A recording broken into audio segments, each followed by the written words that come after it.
Hello students, आज हम पढ़ेंगे रियल जीडीपी और नॉमिनल जीडीपी में अंतर। पहले तो जान लेते हैं जीडीपी क्या होती है।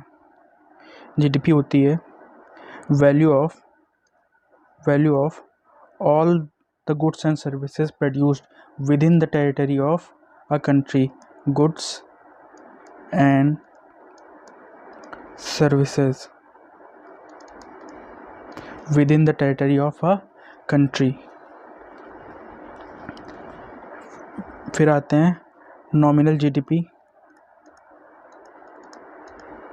और रियल जीडीपी में डिफरेंस।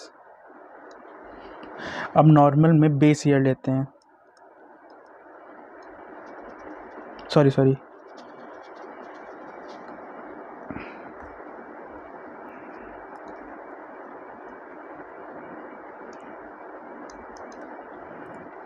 रियल जीडीपी में बेस ईयर लेते हैं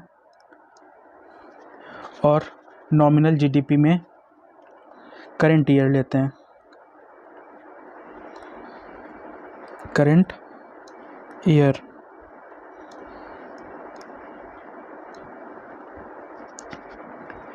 जो रियल जीडीपी होती है उसको कांस्टेंट प्राइस पे कैलकुलेट करते हैं। कांस्टेंट प्राइस पे, इसको करंट प्राइस पे।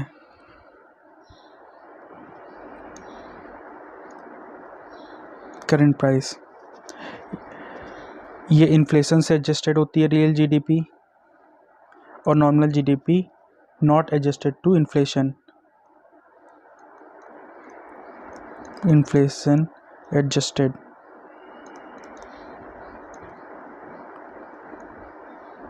फिर देखते हैं कि जीडीपी डिफ्लेक्टर क्या होता है। जीडीपी डिफ्लेक्टर होता है nominal GDP upon real GDP into 100। और जीडीपी डिफ्लेक्टर को ही कहते हैं प्राइस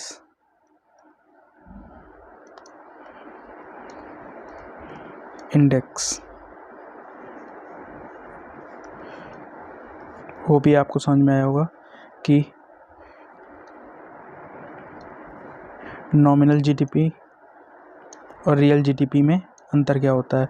नॉमिनल में करंट ईयर होता है, रियल में बेस ईयर होता है। इसमें करंट प्राइसेस होते हैं, इसमें कांस्टेंट प्राइसेस होते हैं। रियल जीडीपी इन्फ्लेशन से एडजस्टेड है, जबकि nominal GDP not adjusted to inflation. Not adjusted